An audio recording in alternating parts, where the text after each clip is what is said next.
नालासोपारा के प्रगति नगर में बड़ी कार्रवाई, 109 विदेशी नागरिक पुलिस हिरासत में।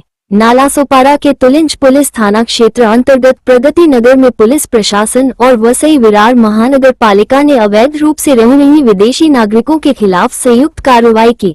स्थानीय नागरिकों की शिकायतों के आधार पर की गई इस कार्रवाई में अब तक 109 विदेशी नागरिकों को हिरासत में लिया गया है।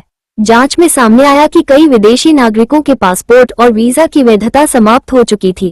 कार्रवाई के दौरान बिना गुमास्ता लाइसेंस के चल रही करीब 40 दुकानें और कुछ इमारतों में अवैध कब्जों की शिकायतें भी पाई गई। हिरासत में लिए गए नागरिकों के दस्तावेजों की जांच की जा रही है, जिसके बाद आगे की कानूनी कार्रवाई की जाएगी। तुम्हाला सर्वांना माहित आहे की तुळिंज नालासोपारा एरियामध्ये नायजेरियन बऱ्यापैकी राहतात। त्यांच्याकडे विजा एक्सपायर झाला असतो, लीगल पासपोर्ट पण नसतो, पासपोर्ट उपलब्ध नसतो, अशा बऱ्याच गोष्टी आहेत। तर काही वर्षांपासून ते कंटिन्युअसली ड्रग्ज सारख्या जगाला त्रासदायक गोष्ट आहे, धोकादायक गोष्ट त्यामध्ये इन्व्हॉल्व आहेत, आपण हे पाहतो।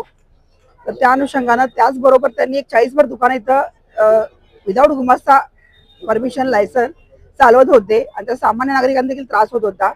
बिल्डिंग्स मध्ये त्यांनी कब्जे करून रूम केल्या होत्या, त्याचा देखील सामान्य नागरिकांना त्रास होता। काही तक्रारी प्राप्त झाल्या होत्या। त्या अनुषंगाने पोलीस प्रशासन आणि वसई विरार महानगरपालिका संयुक्त विद्यमान आम्ही कारवाई करत आहोत। यामध्ये त्या लोकांकडच्या घराची सर्च घेणं, त्याचबरोबर त्याचे लायसन्स, विजा, पासपोर्ट चेक करणं या गोष्टी करत आहोत आणि जे काही इल्लीगल आस्थापना आहे त्याच्यावर देखील म्युनिसिपालिटी कारवाई करत आहे। या एरियामध्ये सातत्याने ड्रग्ज सापडत असतो, या कारवाईत काही ड्रग्ज मिळाले का? सध्या सर्च प्रोसेस सुरू आहे, त्याविषयी तुम्हाला माहिती नंतर देण्यात येईल। सध्या आम्ही त्यांना ताब्यात घेणं, त्याची डॉक्युमेंट ताब्यात घेणं आणि आस्थापनांवर म्युनिसिपालिटी कारवाई करू। 109च्या पेक्षा जास्त लोक आता झालेले आहेत। तर 109 पेक्षा जास्त विविध देशाचे नागरिक आपल्याला मिळालेले आहेत। पुढे यांची डॉक्युमेंट व्हेरिफिकेशन होईल, त्यांच्यावर काही गुन्हे आहेत का ते पाहिलं जाईल, त्यानंतर पुढची त्यांची प्रोसेस करण्यात येईल।